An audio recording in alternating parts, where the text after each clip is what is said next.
word this morning. You want to? All right. I encourage you to turn to Ephesians chapter 5. Ephesians chapter 5, that's in the New Testament.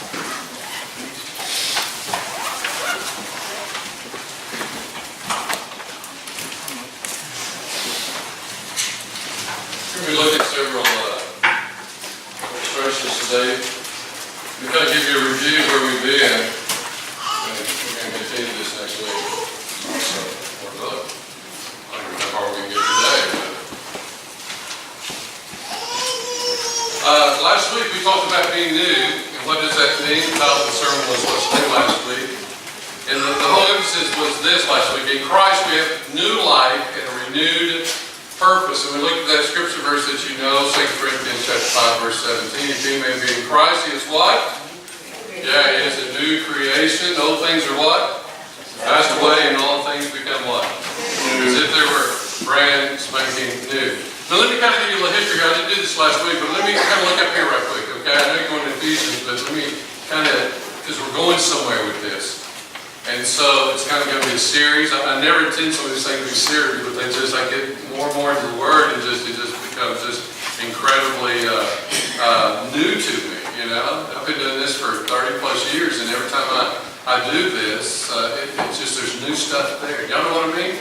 If you don't, start reading God's Word, and you'll read it one year, and then you read it back next year, and it'll be just this different insight to you, maybe where you're at, or where you're going, or what you may need in the future.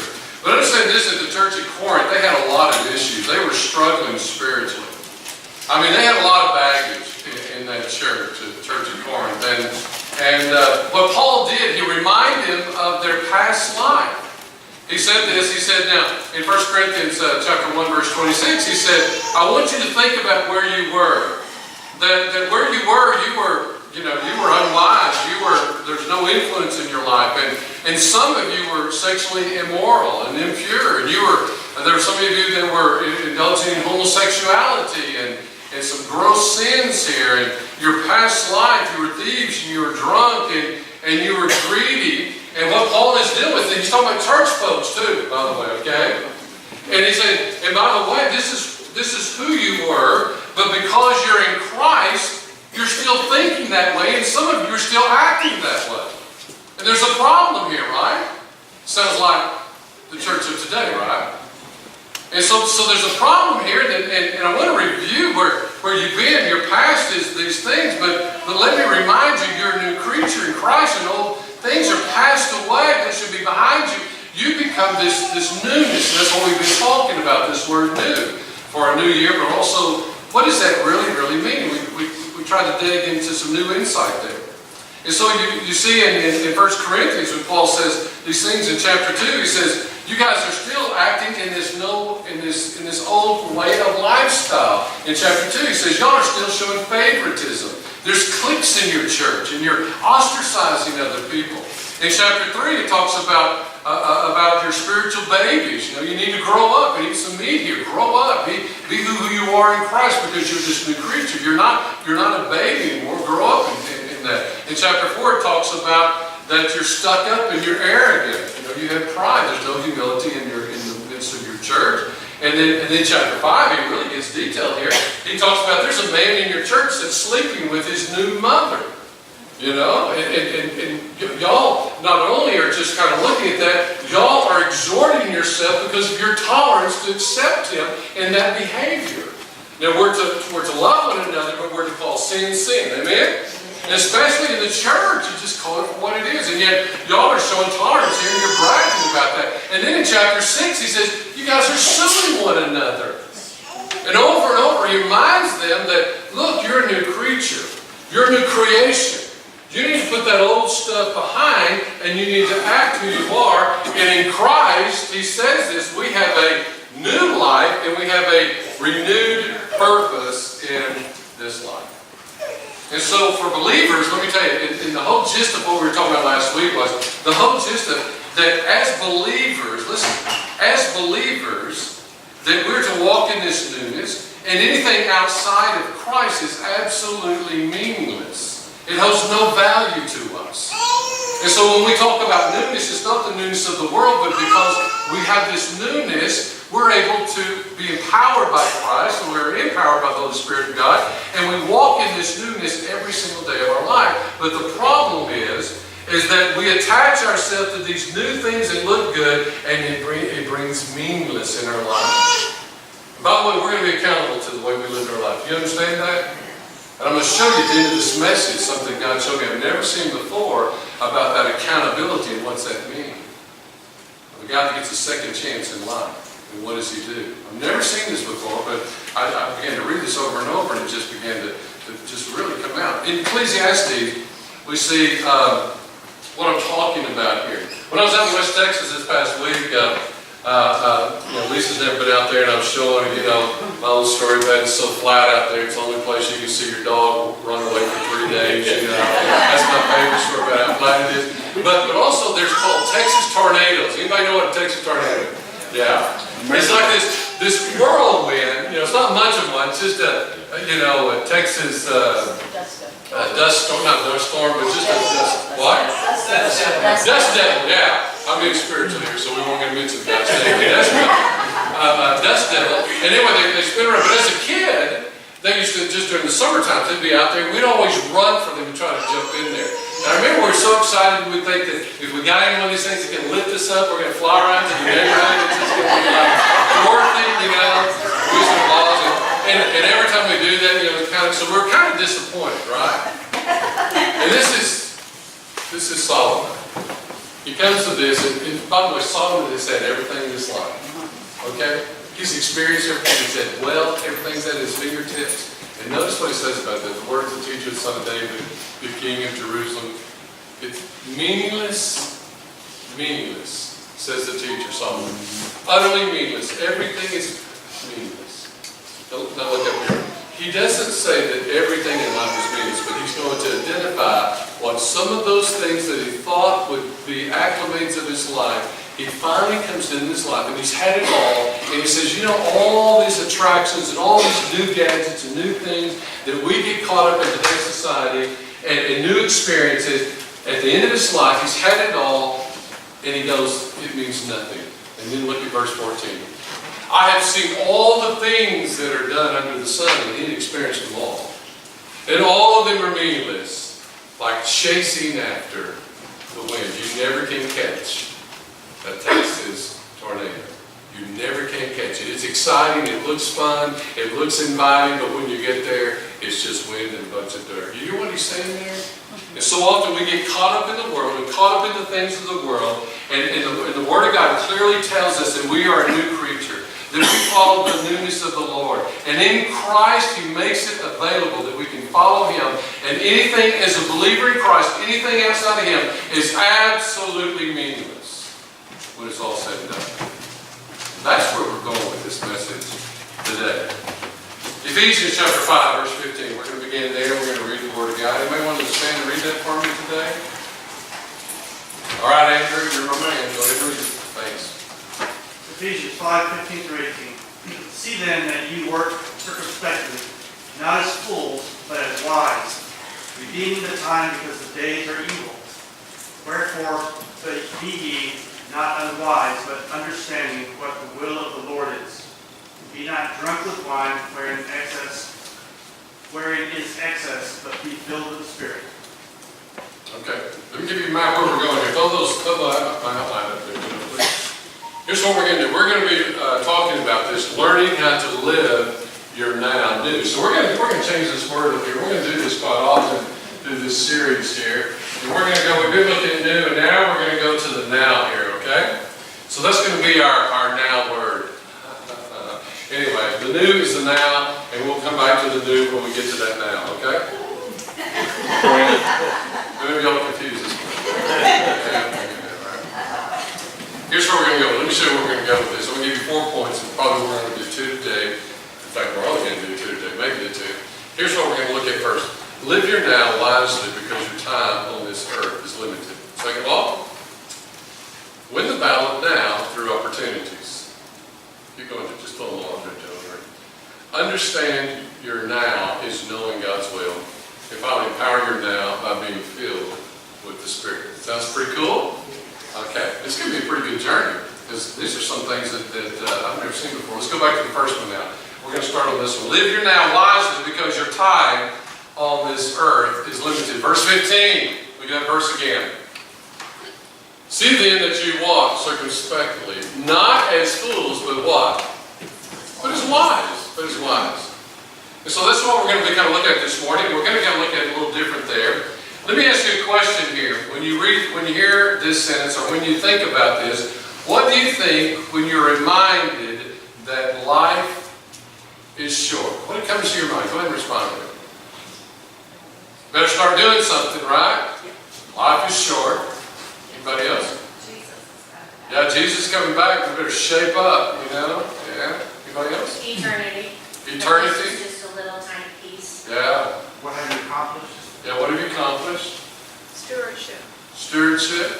Just the whole gamut of that. You covered it all there. Yeah, anybody else? You don't know how long it is. Yeah, you don't know how long it is. Yeah, real short. Whose life will be changed by your example for Yeah. Jesus? Go love on your family. Yeah, who said that? That's a good one. Below the family. Just when we came in, as I saw my brother, you know, and just so many things came to my mind, you know, the good things and the bad times. I told him, I said, Larry, I need to tell you that I need to apologize for every time you washed he had a 57 Chevy, and he was black, and he'd polish that thing, and he wouldn't take me to the store to get candy, and so I would lick his windshield. You know, I would take dirt and throw it on there, and I'd apologize to him. And he smiled at us. I better apologize now, you know. So, you know, but you know, it's amazing when you see, you know, he's 67 years old. That's so young, you know. I mean, some of y'all, that's really young.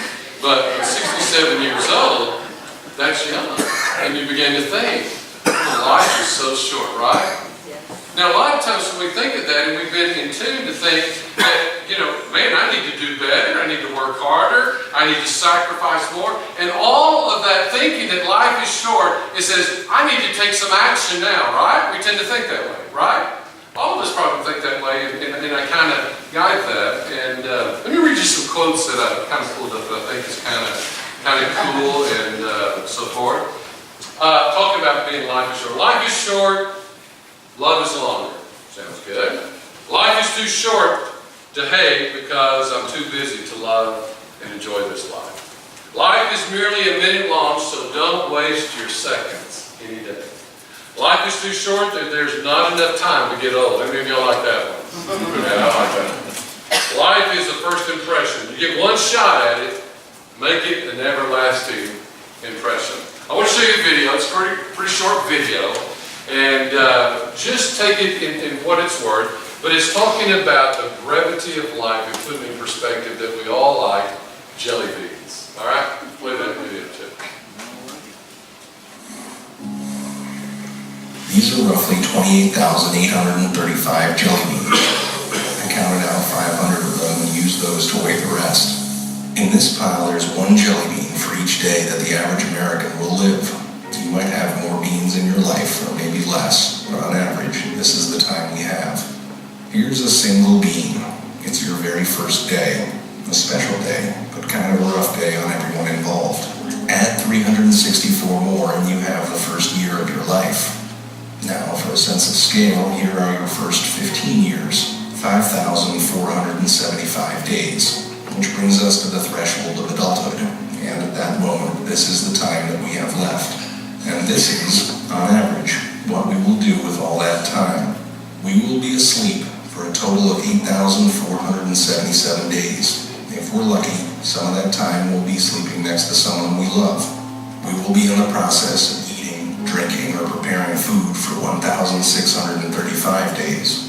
We'll be at work, hopefully doing something satisfying, for the equivalent of 3,202 of those days. 1,099 days will be spent commuting or traveling from one place to another, maybe a little bit more if you live in LA. On average, we will watch television in one form or another for a total of 2,676 days.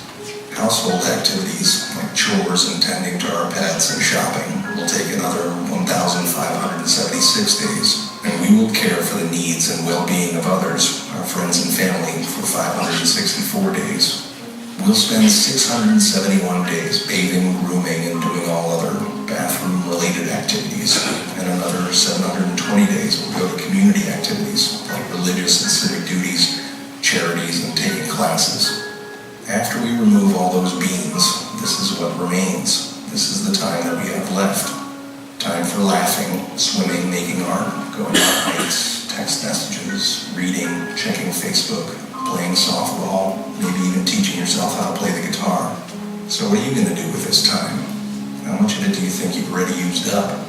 If you only had half of it, what would you do differently? What about half of that? How much time have you already spent worrying instead of doing something that you love? What if you just had one more day? What are you going to do today? Kind of fade out and said, what are you going to do today? Several years ago, I took them in on a men's retreat and took some jelly beans and I showed them, hey guys, if you live through 75 years, this represents 1 week. It used to be full, but don't make a reference there. That's used to be my life here. I figured that would be the word, but I've been eating them on the side, okay? Really have. So I'm counting on more weeks here, but anyway, just had to bring it. This sets for 2 years now. I'm not about to eat them now, they're old, but for probably 3 years now we've been doing this, and they sit on my desk, and it's, what? I said that wouldn't stop us. That wouldn't stop me. Well, I do eat some. I did. Okay, I'm but what this represents is weeks of my life that I've been eating some. But here's the thing. I put this on my desk just as a reminder of this jelly bean illustration. I told the guys this and it represents the weeks that we have left because very pointedly, it's very important that we realize that life is very brief. Billy Graham said this when he was asked the question. He said, What is the greatest surprise that you've discovered in your life? And here's what he said. The brevity of life itself. It's so short, isn't it? And so what do we make the most of it? Now, in Christian situations and studies, we come across a lot of Bible studies and a lot of sermons and a lot of books and a lot of articles and a lot of these guides for spiritual life. And it talks about life is short. You know what I'm talking about. I preach a sermon, life is short. Let me show you some things up here, what some of the sermons that I've thought about and some of the things that I've responded to this, and messages perhaps we have. When we hear life is short, we're to make the most of it. It's an encouraging sermon. It is really true. Life is short, so try to make the most of it. And it's a way of encouragement. Get out there, do your best, and do something. Sometimes, the next sermon, Joe, just throw them all up there. We talk about enjoy every minute of it. We talked about don't worry about life. So, don't spend your time worrying, but enjoy life. God gives you this, and it's encouragement, but also it's a joyful encouragement and a reminder. Don't waste it. That's usually a negative warning, isn't it? Sermons in here just say, don't waste your life. You're going to be held accountable, and put that in place. And then finally, we say serve the Lord, which is exhortation. That's one of my spiritual gifts, exhortation. And I like that we're to serve the Lord. Don't wait till the last minute. But let me tell you, all these sermons are very biblically sound. They're very appropriate for us to look at and to study and to contemplate in a spiritual way that we're going to be held accountable, that we ought to get encouragement, that you can live this life, make the most of it, live your life, joyfully, and don't waste it, and serve the Lord. And all these are biblically sound sermons and messages, and you hear this all. And it's true that we're to be good stewards. So one of you mentioned that. We ought to be good stewards with our life, and that it ought to be purpose. We shouldn't waste it. We ought to choose carefully. And these are good principles here. But I have a problem with just that alone. And here's my problem. So that truth is. When Scriptures talk about the brevity of life, listen to this. When Scriptures talk about the brevity of life, it more than often emphasizes the opposite of a call for ambitious action. It's always the opposite. It's not about going out and doing more and being successful. Most of the Scripture verses, if you look at that, are talking about the brevity of life. It's not talking about ambition of life and success of life. It doesn't do that. And that's what we're going to be looking at, because it's something new here. And as we as new creatures in Christ, what does time really mean? And what does that really mean to make the most your life. And that's true. Now, isn't it true that the older, and some of y'all are a lot older, so you have more time to think about this, that the older I get, the more that I contemplate about eternity and what that really means and how I'm invested in eternity. And the older I get, the more that I have to choose very wisely how I spend my time, right? That I'm to be a good stewardship. And the older I get, the more energy it seems to take for me to do anything anyway. So I better choose wisely and carefully about those things and act and evaluate on those things that are really, really important. And that's how Moses felt at the end of his life, when he talks about this in Psalms chapter 90. In Psalms chapter 90, Moses is pretty much, as he's led by the Spirit of God to write this, and it's the end of his life. And he's reflecting over what's happened in his life. Now here's Moses, pretty cool guy, right? A guy that's really accomplished a lot in his life, right? A guy that's been really used by God and is written in God's Word as an example for us to follow in some ways, right? This means yes, church, okay? All right, you with me? And so we look to him and look what he says here. Remember the first 40 years of his life, what was it? He was really hanging out with some pretty influential people. He was the grandson of Pharaoh and adopted into that. So the first 40 years he lived in a palace. He had everything that he wanted in life. And then remember what happened the next 40 years. Where do we find him? He's a fugitive in Mount Sinai and Sinai Peninsula. And he's a fugitive there. For 40 years he's taking care of sheep. And then we see the last 40 years of his life. Where is he at? He's leading a bunch of rebellious Israelites in the wilderness. And God says you're going to get to the promised land. And he says you're not going to get to the promised land, but you're going to lead the people to the promised land. And so he knows he's not going to accomplish that purpose. And finally, in Psalms 90, he's writing these words led by the Spirit of God about the brevity of his life. And notice how he responds to this brevity of life here. What we see, he says, teach us to number our days that we may gain a heart of what? Remember that scripture verse we read? Live your life wisely. Be very careful how you live your life. Use it as wisdom. Be careful what you choose here. And may the favor of the Lord our God rest on us, establishing the work of our hand for us. Yes, establish the work of our hand. Notice what he says here. It's kind of interesting here. He says, I'm reflecting on the brevity of life, but don't miss out what he's saying here. Throw that next tool up here. Don't mess up on Moses' reflection of the brevity of life and the severity of God's judgment, because he realized that at the end of his life, which is drawing near, because he's brought the people to the promised land, and he's not going to go over, so he knows that life is very short now.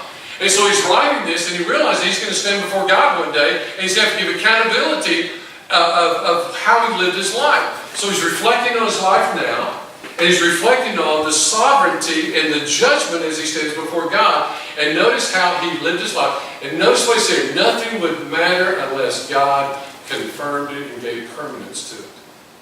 Notice what he said here. He said, establish the work of my hand that I've done. Just God. And then he says it again. He repeats the same thing again. He said, Lord, everything that I've done, it only matters if you give permanence to it. It only matters if your stamp of approval is on all that I've accomplished for you. That's the only thing that matters in my life. As Moses, at the end of his days, he reflects back on that, and he reflects back onto our text. It says, walk very carefully in the way that you live your life. Give thought to it. Give care to it. You only have one. There's a popular preaching buzzword and phrase today. Let me show you. And here's a popular teaching in American churches today. And it's very popular. And it sounds really good. God wants to help you fulfill your dreams in your life. Doesn't that sound good? That sounds very pig today. God wants to give you every tool, every necessity to fulfill the dreams that you have in your life. God wants you to be successful and happy. Yeah, sounds pretty good. How many want to sign up on the dotted line on that day? Do you understand that's contrary to the Word of God? Yes. Do you understand that's in opposition to the Word of God? Do you understand what that's really saying? That you're the Lord over your life? Do you understand that the purpose of God is to fulfill your dreams, and that's His purpose in your life? So God serves you, and you don't serve Him. That is so contrary to the Word of God, isn't it? Yes. The Word of God says that God is sovereign. That there should be no other God but Him, and we should worship Him, and He is Lord over our life, and there is no other. And He is not the one that serves us, but we are the ones that what? Serve Him. And so we understand this, and by the way, how is that? Because at the end we're going to pull all this together, Lord willing. And so we've kind of got this backward, this mentality, and it sounds good because really, He's not the Lord of our lives if we believe that He's just here to fulfill my dreams and make me successful and prosperous and career-wise and the best that I have in this life. Let me show you a scripture verse that really pinpoints that down, James chapter 4. Andrew, why don't you read that for us here? Now watch this. Follow these words very closely here because he begins to talk about the brevity of life. And unlike what we may think sometimes,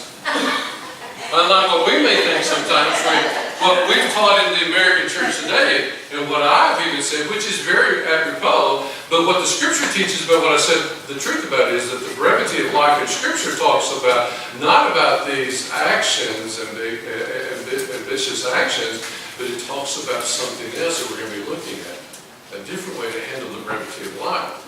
And James realizes this. He realizes this. And so when he talks about the brevity of life, notice how James responds to that. Go ahead now.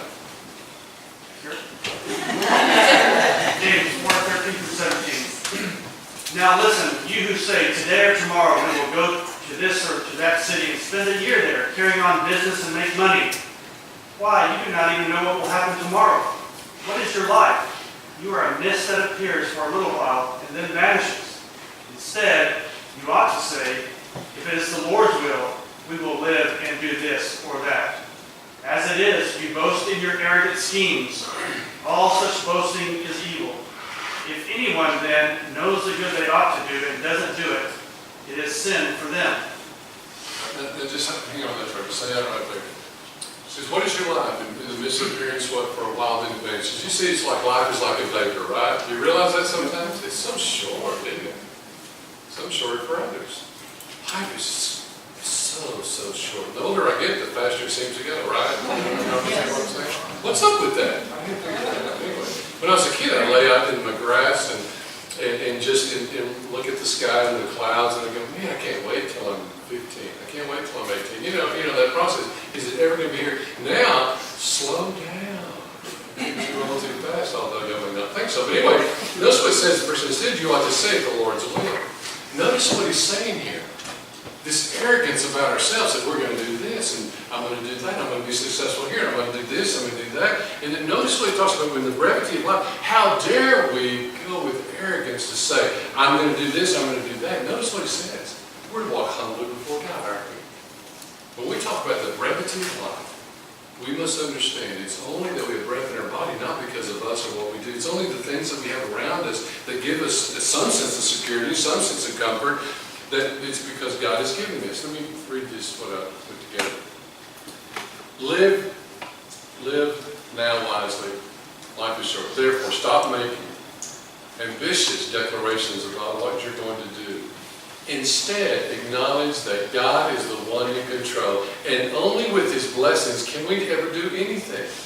If the Lord wills, we will do this or that. That's what He said. Life is short, so how are we supposed to live this? Humble ourselves.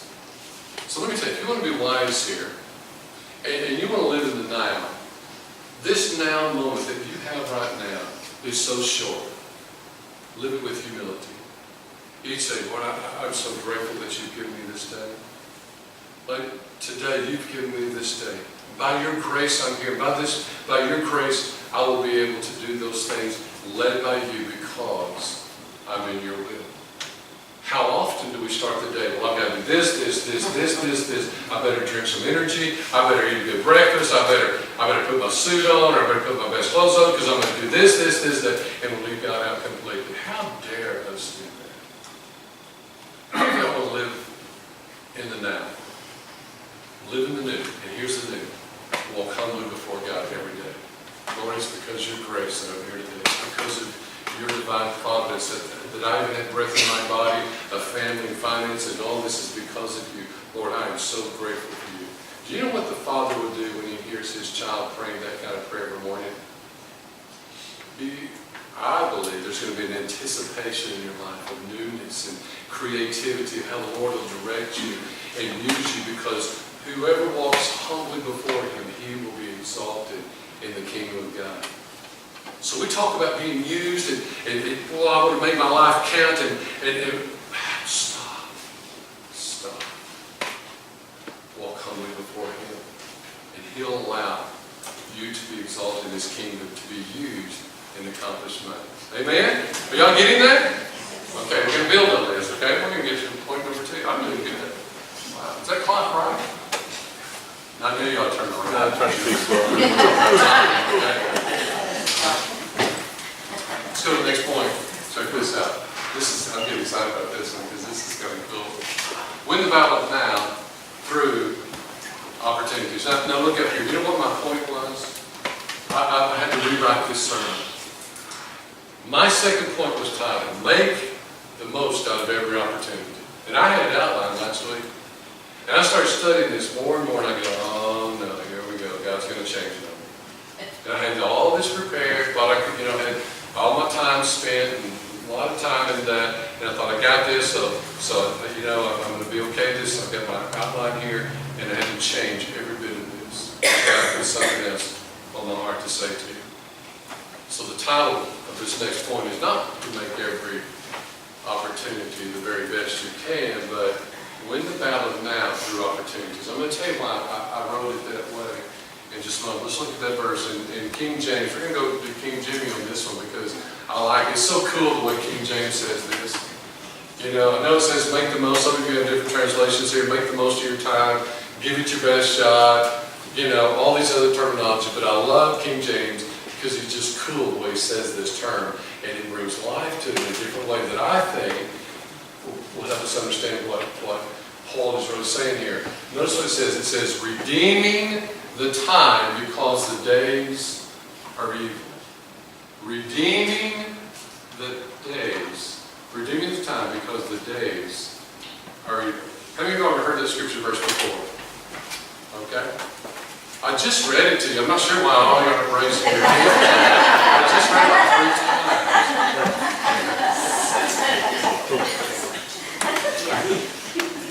So when I wrote this down, this point here, win the battles now through opportunities versus, and I still have my other notes over here, and I began to compare them. Go, what is it? Am I wrong here? Am I right here? And all of a sudden it just began to collide. Because when I began to look at the word study, the phraseology here, it just came alive. It was something else I wanted to kind of teach you, that kind of what God showed me on this deal. So here's what I'm going to do. Well, first of all, look at this word redeeming. Okay? Exargarizo is that Greek word there. It's kind of interesting. It's a marketplace terminology. In other words, it was used in the marketplace of squares where people would gather and trade. And basically what this Greek word means, egg means out of, and then agarizo means purchasing. Okay, so if you kind of put that together, Greek, you've got to kind of flip-flop them. It's purchasing out of, specifically this word is used for, from the possession or power of anyone, and then set them free.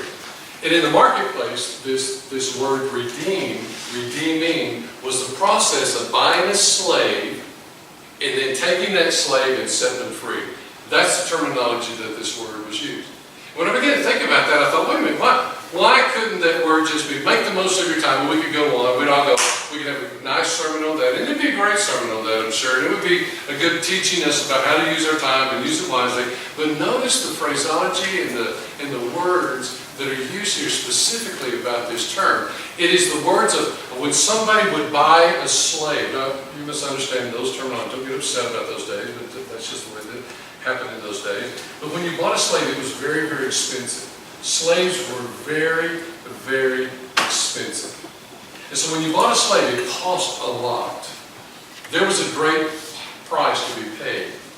You had to work a lot to pay for that slave.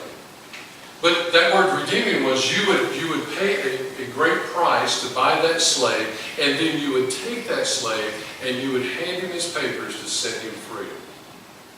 And so there was that buying with a great price, but it was also that freedom of that slavery. In Galatians chapter 3 and in Galatians chapter 4, in Galatians chapter 2 also, it talks about Christ redeeming us. That it says that Christ redeemed us from the law of slavery, and from the law that we could not fulfill, but we have the law of grace now in us. And so that word redeeming was the same action that Jesus took. He paid a great price for us. He sacrificed himself. He died a horrendous death so that he would redeem us from the law. He would redeem us from sin. He would pay the price for us, and it was a great price. So that why? We would be set free from sin. We would be set free from the law. And so he takes this same terminology. Now watch this. Now stay with me here because we're going to put all this together. And so he takes this same word about buying a slave and paying a great price and then turning around and setting them free. And so when I began to think about this, I thought, man, this is kind of serious. It takes on a new sense. And it talks about redeeming. You're paying this great price to set something free, or this situation of a bad circumstance, and you're releasing that person or that thing out of freedom, out of a bad situation, out of slavery, and setting them free and to live and to be whatever that's supposed to be. And so then I began to ask, so what are we being redeemed from here? And what is that redeeming for? And if you look at the rest of this, we see the answer here. Look what it is. It's time, isn't it? That's kind of interesting. So what's this? It's going to build this thing. And so what the Scripture is teaching us is that we are to be redeeming the time. We are to be investing in something here. We ought to make a sacrifice here to purchase something and to pay a great price, because it's going to be a great price, so that there can be a freedom here. And then he identifies this thing called time. What is that? It's a little confusing here to me when I began to really look at it for what it is. And the Greek word's curious. Now you got to understand this word time, because it's a different word. And there's different words for time in Greek. There's different words there. But this particularly means it's not about minutes or measurement of time, but it's the idea of a right time of a predetermined event or an opportune time. Y'all have no idea what I just said right there, right? Let me kind of explain that a little. Let me kind of give you some examples there to see what I really mean. So here's an example, because all of y'all like to eat. How long until lunchtime? So when you ask that question, so that's a measurement in minutes, a measurement of time. How long is lunchtime? So if you look at your watch and you look up there, it says that it's 22 minutes till 12 o'clock. So we know, not for y'all because we're going to be here over, but anyway, for lunchtime, normally in a workplace, so you say, how much more time is there for lunch? You say there's 22 minutes, so there's a measurement of time. There's something that you can look at, it's a measurement of time. But this particular word doesn't reflect that. So this word means, is it time, is it, how long is it, but it's time for lunch. In other words, is it time for lunch means there's a designated point in time for lunch, and then you ask, is it time for that period that's already designated? Are y'all confused yet? Okay. Yeah, Joe's the only one confused here, and I gave him my notes earlier, so you're not so I need to explain that a little bit more, okay? So this word simply means this. It's not a matter of minutes or hours that you measure in something from here to here. It is, you're in that very moment, that predetermined moment of time, lunchtime. It's set aside for that time. From 12 to 1 is lunchtime. Now, you understand that? Okay, let me give you one more example. Let's show this up here, because I knew y'all would get that, so I knew that might have find some example. You got that, Joe? No. Yeah, give that scripture verse here. How many of you have heard harvest time? Okay. If you have a tree out in your front yard, it's got plums or apricots or peaches or whatever, if you have in your backyard, there's a time for harvest. In other words, there's a period of time when the flowers come and it begins to develop, and then you notice that peach is just right, and there's a period of time where you what? You better pick it or you lose that opportunity to pick that, right? You kind of got that now? Yeah. Jesus talks about this in Matthew chapter 13, verse 30. He said, let both grow together until the harvest. He's talking about the weeds and the wheat growing together. Just let them grow together. And then at the harvest time, the time to cut them down, I will tell the reapers gather the weeds first and bind them, and burn, to gather the wheat into my barns. And what he's talking about, there's an appointed time, an appointed destination for that, and it's called harvest time. And it's a brief time, it's a brief window of opportunity that we're to respond to. All right? So now we're going to try to put this together. Go to the next picture. Here's what we do. We all agree that we should be more useful. I asked you earlier, and I kind of set you up for this. I said, what does it mean for brevity of life? And when you realize life is short, what were your response? And most of us responded about this. We need to be more careful how we spend our time. We can be more productive. We need to be more purposeful. But this is not the why we should make the most of our lives. I mean, it's all good. And it's appropriate. And there's scripture verses that says we're going to be accountable, be good stewards. I got that. But this is not the why that this verse says. We are to be careful the way that we spend our time. So let's look at the why. Redeeming the time because, I'll put all capitals there, it's not your Bible, but I wanted to emphasize that. Because the days are what? Here's our reason. So all of a sudden, I thought I was to be more productive, more efficient with my time, and be more accountable. And Scripture teaches me that I'm going to be accountable to God. And so all of a sudden it says, listen, you need to redeem the time and purchase it with, make a sacrifice. And in that moment of opportunities, you need to be aware there's going to be opportunities in your life. Because why? These days are evil. I didn't even say because you'll be a better pastor, a better Christian, or I'll use you more. Those things kind of get my attention. But when it says because the days are evil, now here's why Paul, as he was led by the Spirit of God, that we get the picture of this newness here. And Paul looked around and led by the Holy Spirit, and he said, man, there's evil, there's greed, there's impurity, and there's disgusting sin. And it's not only in the world, but it's in the church also, much like today. So Paul says, the Holy Spirit says, it's not about me being a better minister, but it's about we've got to win this battle that's going on. And the battle are the days are evil, and there's a tug of war that's going on. There's a fight that's going on.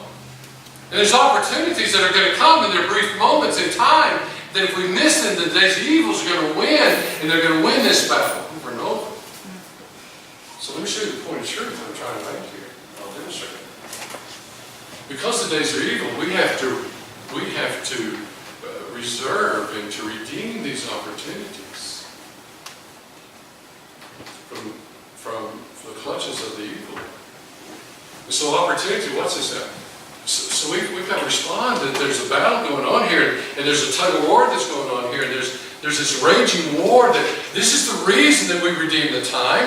It's not for us to do more and become more as much as it is these days are evil. And there's opportunities, these appointed times that's given to us in our life that if we miss them, guess who's going to be tugging the other way? The days of evil. So listen, opportunity is not a neutral time, a neutral ground for us. Do you know that? So our life is just, oh, whatever. I'm okay. Life is good. Make me happy. Give me the things of this world so I'll be comfortable. Life for us as believers is a battleground. It's hostile territory. Our lives, this time, is hostile. And so when we talk about redeem, folks, y'all hearing this? There's got to be this redemption there. And the Lord said, as you were redeemed by Christ, and you've been delivered out of the bonds of slavery, this is how you're to approach these designated opportunities in your life, that you've got to realize you've been set free to accomplish those things. And that newness comes in Christ strengthening us. And we're not that old way. We're not to be a part of that old world because there's a newness there. And we see these opportunities. And these opportunities not only to ground, but it's hostile. It's a tug of war. So I want to kind of illustrate this, kind of get this. So here's what happens in our lifetime. And these are opportunities. This is that time that we're talking about. These are designated opportunities that God has given to you. God has given to me. Opportunities. If you live your your life, watch this, if you live your life just waiting for the right moment to show off for Jesus, you're going to miss it. But if you live your life like in a war zone, and you're looking at every situation, every encounter with another person as an opportunity to win the battle, to win them, to influence them for the kingdom of God, then you're doing well. So here's what happens. We're in this tug of war. This is how I see this thing now. And I've not seen this before. But here's how I see this. And this knot, and I did this for you because we have a lot of knotheads. But anyway, I did this knot as opportunities that we have, okay? That's the time that we just talked about. Opportunities, designated opportunities. Not your life, but designated, appointed opportunities that every one of you have in your life waiting for you to respond to. Got it? So here's what happens. There's a tug of war. In the moment that I slack up by jobs, work, stress, distraction, guess who's always pulling at that other end? There's no time out in this war. Do you understand that? There's no, okay, I'm going to take a break. There's no breaks. The days are evil. And Paul says there's a tug and a tug and a tug at your life. And there are moments where we just kind of give in. I'm tired of fighting. Guess who's not tired of fighting? The battle belongs to him, not you. Or also there's times where we just grow weary in this battle. We kind of give up, become complacent, and when all of a sudden we just kind of lose this. Sometimes we get distracted. I was going to do two hands. I was going to have one of the young people come out here, but I'm going to use them next week for this thing over here. And sometimes we begin just to involve ourselves with other things, and we're one-handed this thing. We can't do that. We lose every time. Y'all see that? And then I think about, wait a minute, Jesus, didn't you say we're more than conquerors through him? Exactly. We win these opportunities when Christ lives in us, that newness lives in us, and we see those opportunities. Did you notice about Jesus' life? Everywhere he was a new opportunity. Why? The last point we'll look at is he walked in the Spirit, he led by the Spirit, and he saw those things. And we see this tug of war, and we see this not pulling. And when we just go with the flow and self-centeredness and commitment and possessions get us, we lose this. I'm going to close with this. I read it in Isaiah. I don't know why I turned over there doing when I was preparing this. I turned over to Isaiah chapter 6. I'll turn to this. Just let me kind of tell you what I have to say. I've never seen this before. Never. Didn't read this. Just kind of got it in my heart. Isaiah chapter 6. Isaiah is caught up into the presence of God. Now, that story, man, that's a great story. And man, Isaiah is just kind of overwhelmed by this. And he writes this. And he talks about just this awesomeness presence of God. Man, there's these weird angels and these weird cherubim flying around, and they're everywhere. Everybody's singing and praising. Man, there's a voice that comes out, and doors start flying open, smoke's coming, you know. I mean, it's an incredible scene that's going on there. I mean, it's incredible. He's just blown away by this. And then he just kind of falls as if he's dead. You know, he's not sure what to do about this thing. It's like in John the Revelator in Revelation, so just visual story. And all of a sudden he's reminded of something. Is your reminded that he's got this thing with his mouth. But what's this? I've never seen this. He says, in the presence of holy God, in the presence of angels and the magnificent presence and glory of God, he says, I am a man of unclean lips. And what's this? And I live with people who have the same problem I do. Remember the angel comes and touches lips and kisses. Not through. Now here is Isaiah in heaven. He has got the best life now. He's got it all. He's with it. And there's no more sin, there's no more sorrow, there's no more sickness. any financial responsibilities are all fulfilled. He's just being blessed.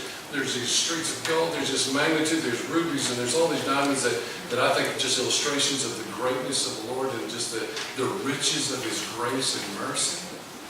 And everything that He's fulfilled in life is there. Everything is there, right? Are you with me? What's His? Everything that He needs, His purpose is fulfilled, He's completely satisfied, and then He hears this voice. I need somebody to go back and speak with Him. He stands up and he says,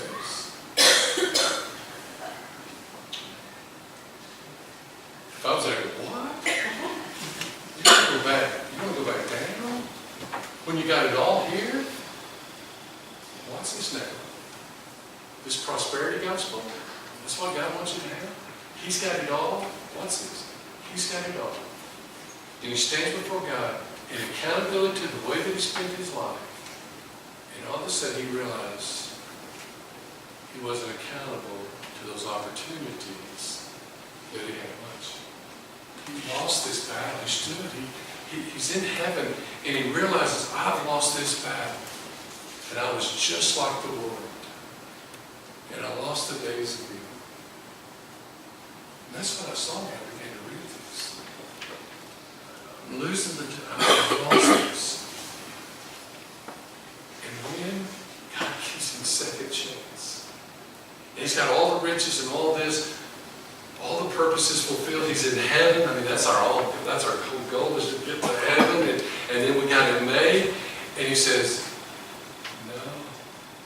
Somewhere, if it's not in here, somewhere I get this idea that he saw these opportunities and he missed them. He missed his purpose. And rather than just saying, hey, I'm satisfied now, God, you're really good. You got all my blessings. You really are a God who really blessed me, and that's what life is about. He goes, no, life is about those moments in time, those opportunities that I missed. And he raised his hand and said, I'll go back. Give me another chance. I'll go back. Give me those moments again. I'll go back. Look at me. When we stand before God, I'm not sure we're going to get another chance. But my Bible says we're not getting another chance. That's it. And we see an example of a guy stood before God and he's made to heaven. Who you making sure I want to come back? Not me, I'm there. I like it all, but not that much. I don't want to come back. And he came back because what? I think he saw opportunity that he missed. His lips were not right. He lost that battle. Talk about the world. And everybody else was doing it. Y'all hear that? He said that. He says, I'll go back. Give me another opportunity. And he goes back and he was faithful all the days of his life. He was really a man of God. And when I thought about this, and I thought the realization that if we're going to win these now opportunities, we've got to be humble before God. Lord, every moment that I'm here is because of you. We walk humble. We start that day off being humble before Him. And second of all, we've got to realize that when we put our pants on, we go out there, we're in this battle, and every opportunity that God gives us, it's a battle to win them to Christ and to influence them. And even in our own life, it's to win. It's a fight there. And it's a battle out there. We don't take these moments lightly, that they're moments to win the battle for the kingdom of God. And that's exactly what Isaiah saw. We got another chance. From all I know, you get to live that life. So can we today just stop and just say, well, what are these moments, these now moments that I miss? Well, because I've got breath in my body, apparently you're trusting me to be faithful to you tomorrow and the next day until you tarry as you strengthen me.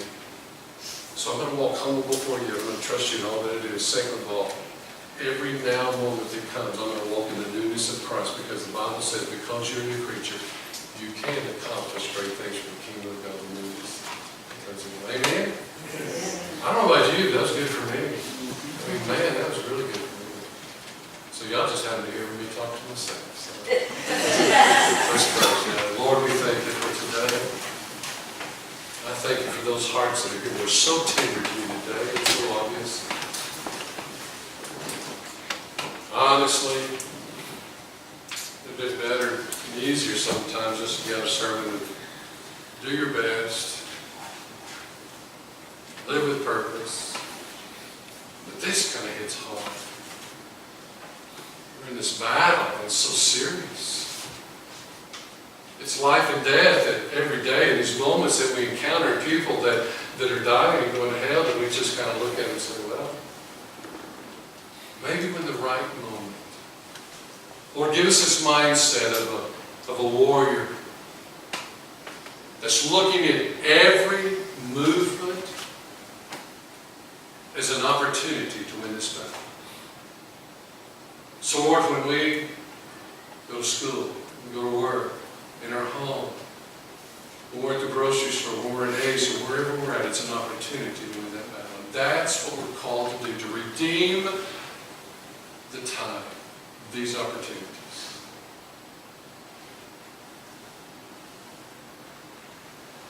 Thank you for this word today. Thank you that it brings life and not death.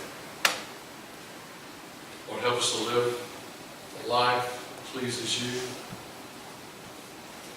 Lord, forgive us when we thought you were there to serve us. We're here only to glorify you, to honor you. That is our purpose.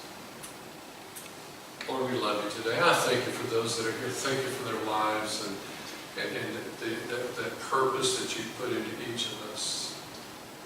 Lord, thank you for the forgiveness that comes when we lost these battles. That you do give us a second chance. And so when we leave this place, we're renewed and rekindled in